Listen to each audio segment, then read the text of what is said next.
Hey everyone, welcome back to the podcast. Today, we're diving into How I Met Your Mother, Season 1, Episode 19, titled Marry the Paralegal. It's a fun and revealing episode about trust, dating, and making bold choices.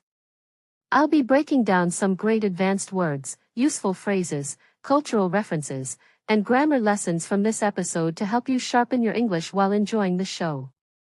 So, whether you've seen the episode or not, stay tuned. You'll pick up some cool expressions and language tips you can start using right away.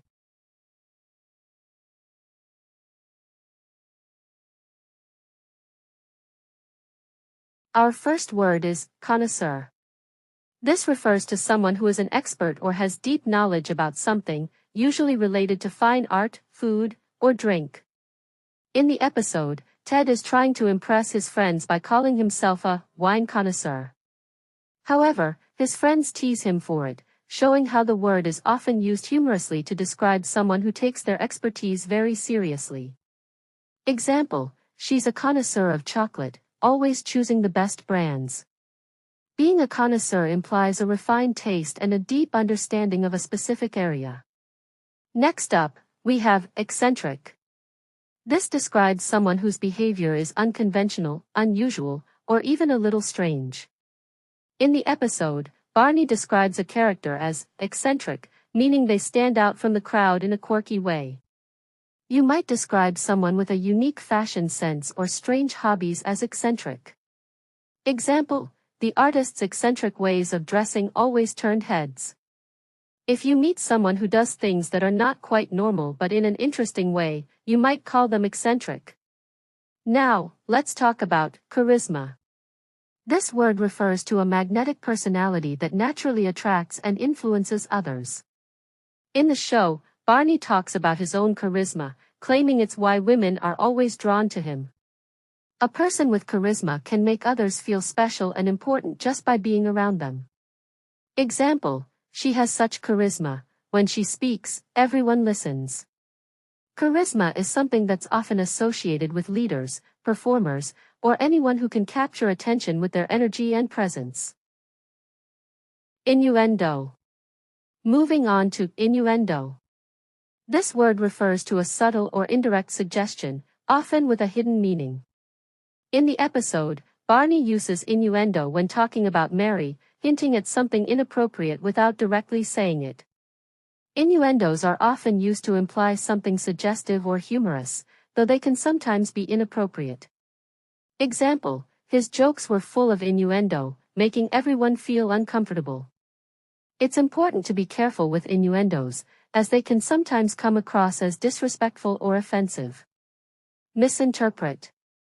Lastly, we have the word misinterpret. This means to misunderstand or wrongly interpret something. In the episode, Ted misinterprets Mary's actions and believes something that isn't true. Misunderstandings are common in communication, and misinterpret is a great way to express that something wasn't understood correctly. Example, I misinterpreted his silence as anger, but he was just tired. When you misinterpret something, it often leads to confusion or mistakes, so it's important to clarify things before jumping to conclusions.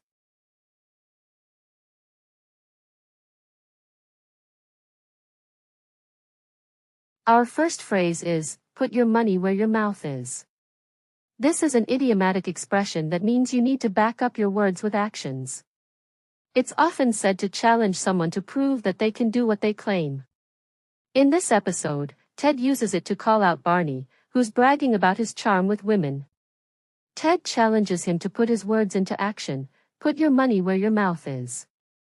Example, imagine someone says they can easily win a game. The next phrase is, walk away unscathed. It means to escape from a difficult or dangerous situation without harm or damage. In the episode, Ted uses it to describe surviving a stressful or uncomfortable scenario without any negative consequences. It's often used when someone comes out of an ordeal looking perfectly fine, emotionally or physically.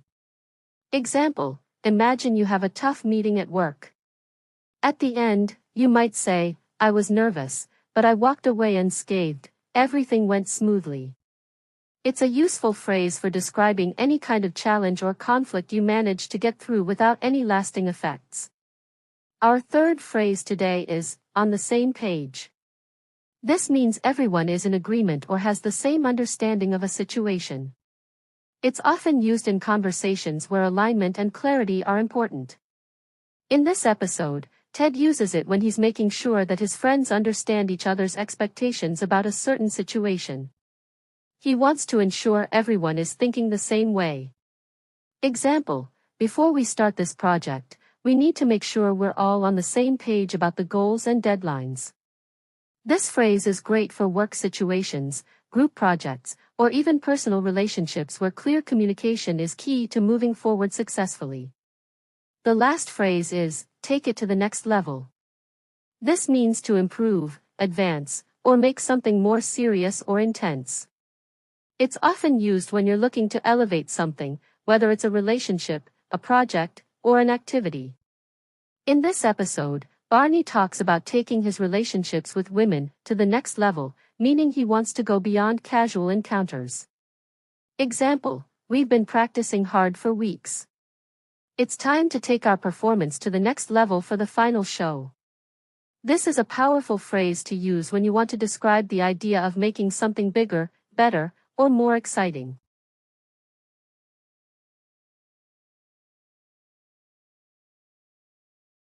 First up, we have a classic Seinfeld reference, the soup Nazi.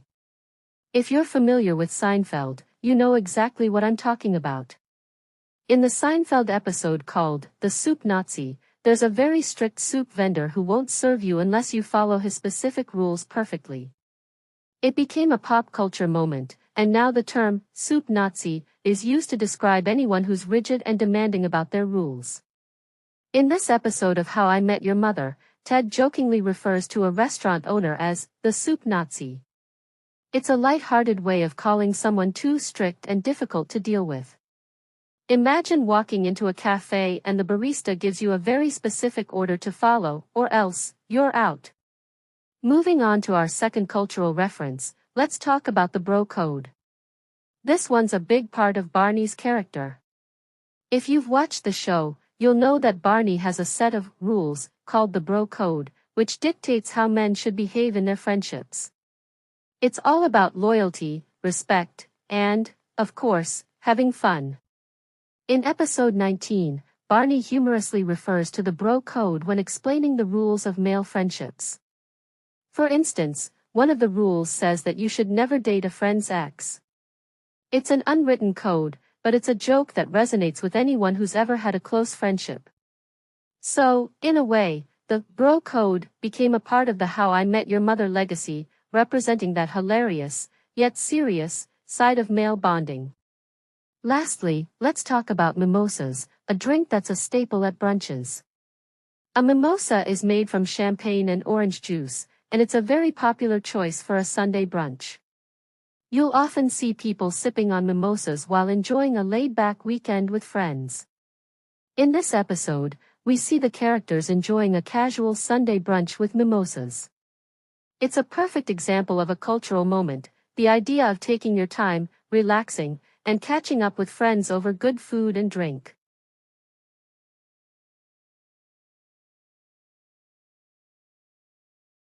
Let's start with the phrase, had better. This is a strong way of giving advice or issuing a warning.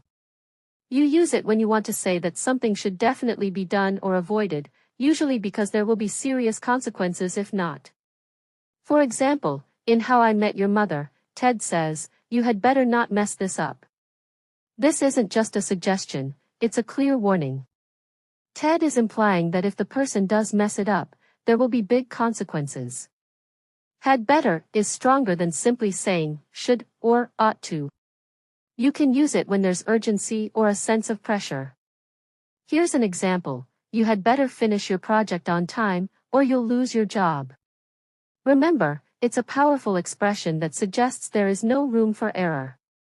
Now, let's talk about the structure, would have, which is used for hypothetical situations in the past.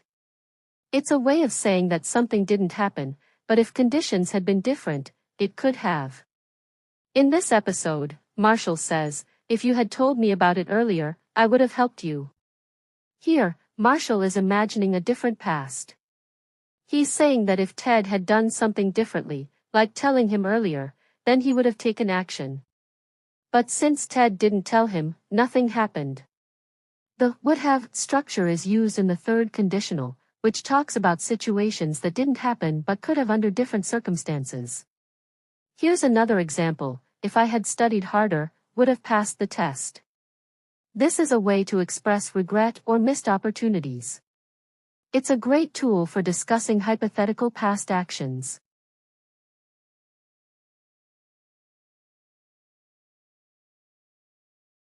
In How I Met Your Mother Season 1, Episode 19, Mary the Paralegal, Ted starts dating a paralegal named Mary but is unsure about his feelings and commitment. His friends, particularly Marshall and Lily, try to offer advice, but Ted's internal struggle grows as he questions whether he's ready for a serious relationship. Meanwhile, Marshall feels neglected by Lily as she becomes more focused on her work. This leads to tension in their relationship, with Marshall confronting his insecurities. The episode highlights the complexities of love and relationships, showcasing both Ted's journey to understanding what he truly wants and Marshall and Lily's efforts to strengthen their bond. The mix of humor and heart offers valuable insights on commitment and personal growth. And that wraps up today's episode. Thank you so much for joining me. I hope you had as much fun as I did exploring the language, phrases, and cultural gems from How I Met Your Mother, Season 1, Episode 19. Remember, the best way to learn is by enjoying the process, so keep watching, keep listening, and keep practicing. Don't forget to follow the podcast for more English tips from your favorite shows. Until next time, stay curious, stay confident, and keep speaking English.